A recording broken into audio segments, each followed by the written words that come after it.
If last week we laid the foundation of heavy metal with Black Sabbath and Paranoid, today we're putting the roof on it.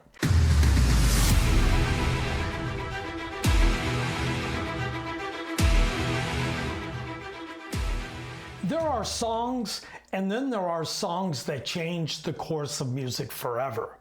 Some bands are a one-hit wonder. Some bands have a career. And then there are bands that completely redefined an entire genre. Metallica did exactly that. Let's go back to 1983, to the album that introduced four young guys from California to the world. An album that almost had one of the worst names in music history. And a song that 40 plus years later still causes arenas full of people to scream every single word. On July 25th, 1983, Metallica released their debut studio album, Kill 'Em All. Ironically, that wasn't supposed to be the title. The band wanted to call the album Metal Up Your Ass. Seriously. The record label took one look at that title and basically said, no. So, Kill 'Em All was born. Looking back, that might have been the best decision they ever made. Today, it's considered one of the most influential heavy metal albums ever recorded. But here's what's crazy. When it first came out, almost nobody bought it, including me. I was a dance club wedding DJ. What the fuck am I gonna do with this? The album didn't even chart. But as time went on, the word spread. Fans discovered it. I discovered it. Musicians studied it like a graduate level college course. Eventually, the album climbed the Billboard charts. And when the 2016 remaster was released, it cracked the top 10. Not too bad for four guys sleeping on floors because they couldn't afford hotel rooms. The album also gave us classics like Whiplash and The Four Horsemen. But if you ask me, there's only one place to begin. Seek!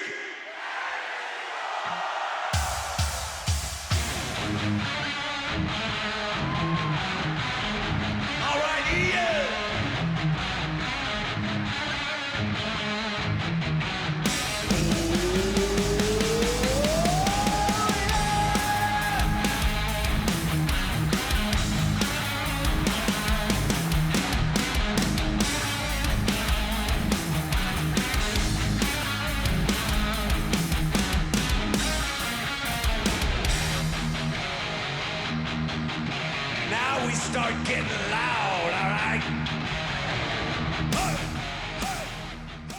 Metallica formed in 1981 in Los Angeles. Lars Ulrich answered an ad and met James Hetfield. Those two became the engine that still drives Metallica today. Add Cliff Burton on bass, the incredible Kirk Hammett on lead guitar, and the chemistry, the magic was undeniable. Although, believe it or not, that wasn't the original lineup. Dave Mustaine was actually Metallica's original lead guitarist. But because of alcohol and drugs, and for a reputation of just being a complete ass, he was canned. The irony? He went on to form Megadeth. Then came one of the darkest days in heavy metal history. 1986, Cliff Burton was killed when the band's tour bus crashed in Sweden. He was only 24 years old. Jason Newsted stepped in, and years later, Robert Trujillo would become Metallica's current bassist. But for this album, this was the original classic lineup. Hetfield, Ulrich, Hammett, Burton. Four young guys with absolutely no idea they were about to change heavy metal forever. All right.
lyrics. Let's talk about the lyrics. At first glance, they almost sound simple. Hunt, seek, destroy. That's it. But that's exactly what makes them so powerful. James Hetfield wrote these lyrics from the perspective of the hunter, not the hunted. The entire song is about pursuing a target. Every young man out there knows exactly what I'm talking about. You are hunting, but she has no idea why she is being hunted. It doesn't tell you who the enemy is, or is there even one? It doesn't tell you why they're being hunted. It simply puts you in the middle of the chase. That's early Metallica in a nutshell. No politics. Damn, isn't that shit refreshing these days? No social commentary, no hidden meaning, no deep philosophical message.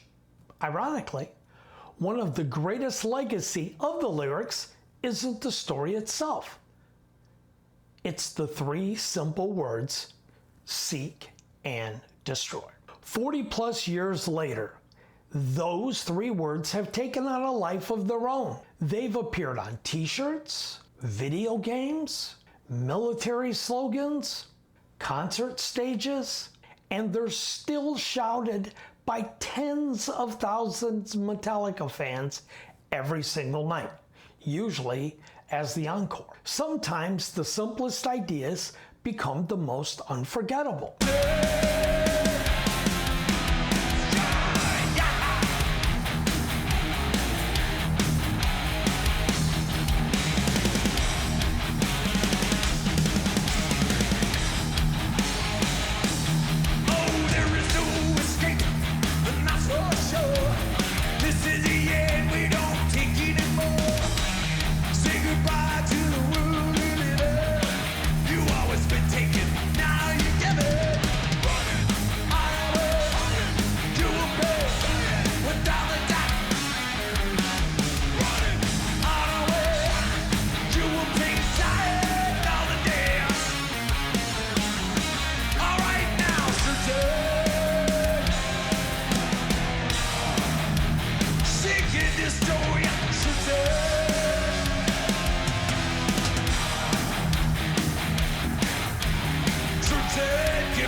Okay, now let's talk about the engineering, something that gets in my wheelhouse.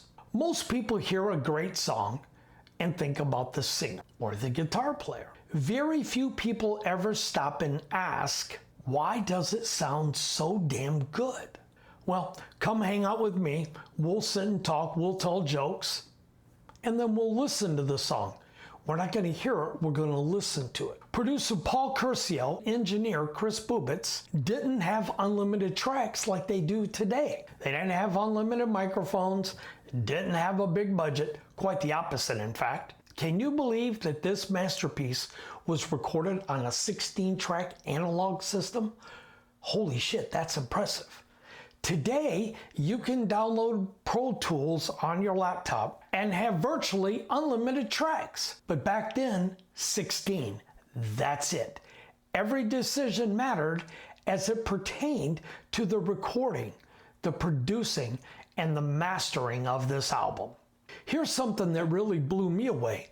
When it came time to mix the album, Bubitz actually had to eliminate 4 drum microphones because they simply ran out of tracks. Think about that. Today, people add microphones. Back then, 1983, they had to take them away. Ironically, in my opinion, that very limitation might have become one of the album's greatest strengths. Instead of a huge, overprocessed drum sound, Kill 'Em All punches you right in the face. Metallica also wasn't recording in some big famous LA studio. Nope. They were in Rochester, New York, because it was what they could afford. The budget? About 15 grand. 1983, 15 grand. No luxury hotels, no tour buses, no catered meals. These guys literally slept on floors while recording one of the most influential heavy metal albums ever made. Necessity really is the mother of invention.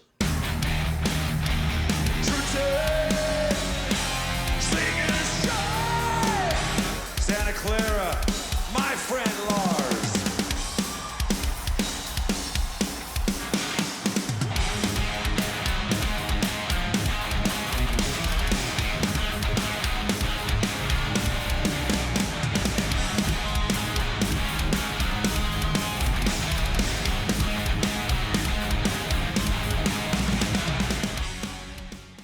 Metallica's legacy, well, actually, do we even really need to talk about it? But from my house, this is where things get interesting. Because there are great bands, legendary bands, and then there are bands that just change the direction of music. They didn't invent heavy metal.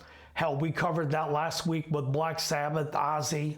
But what Metallica did, they redefined and reestablished the bar for every other metal act to come along.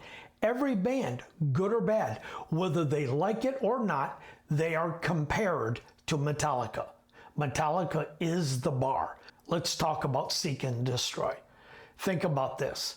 40 plus years later, Metallica still closes concerts with tens of thousands of people. They just don't sing it. They become a part of it. The audience already knows every word before Hetfield ever walks up to the microphone. Very few songs ever reach that level.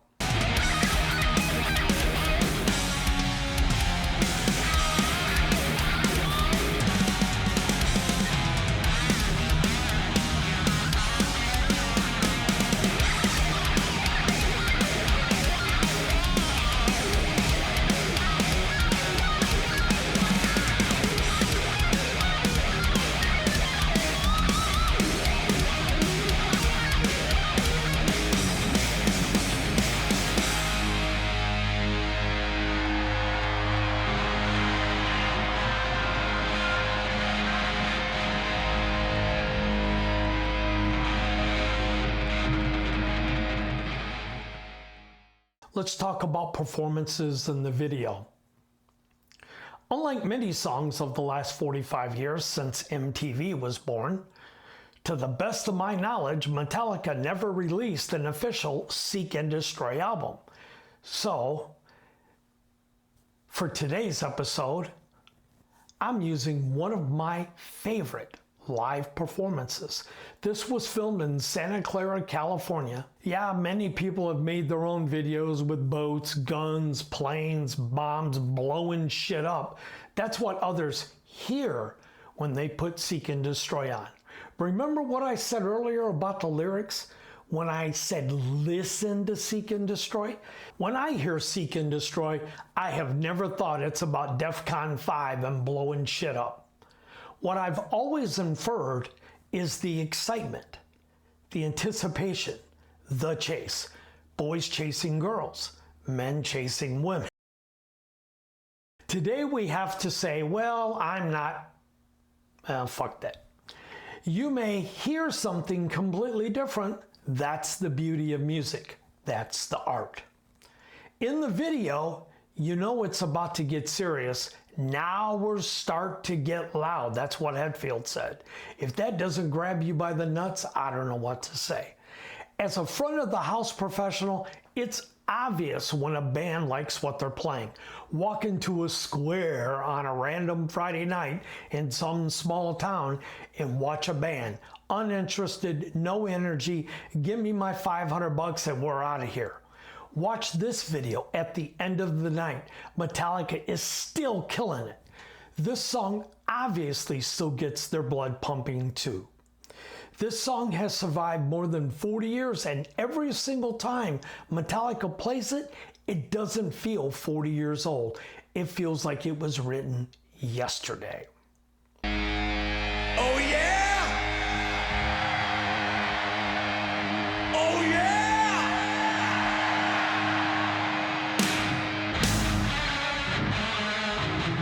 Oh yeah!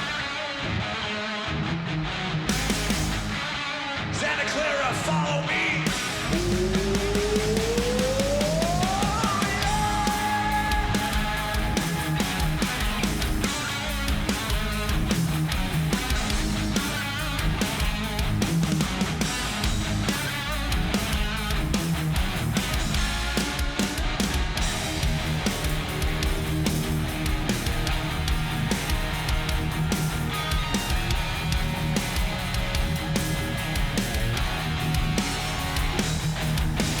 Bring the rock fire with the feeling to kill.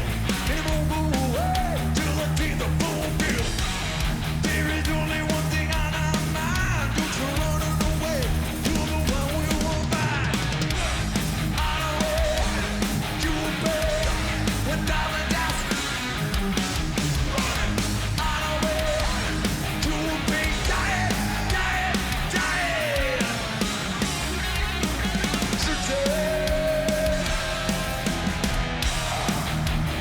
What did you say?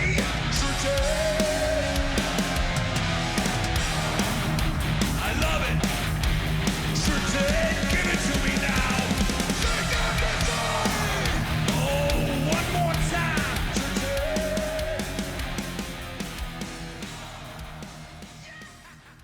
Now let's move into Jay's Vault. Let me tell you what this song means to me. This won't be as emotional as last week with Black Sabbath and Paranoid.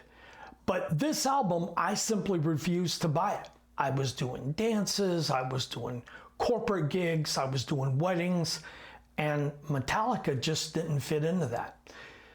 Motorcycle group in my hometown, Milan, the Road Angels, contacted me and wanted to do one of their events. They had requested 3 songs off Seek and Destroy, actually off Kill 'Em All, so I had to go buy the album. No problem. I went and bought it. And from that moment on, I was like, why didn't I do this before? I was doing a lot of high school dances, Eastern Michigan, the University of Michigan's nearby, and I would do sorority and frat parties.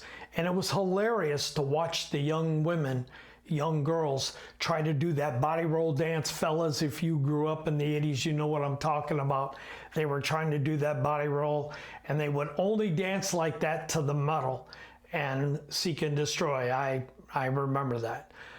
Also, 2008, 2009, I started doing a lot of sporting events for the University of Michigan, Michigan State, University of Toledo, and swimming and water polo all over the country. And believe it or not, Seek and Destroy became a staple at all of those types of events.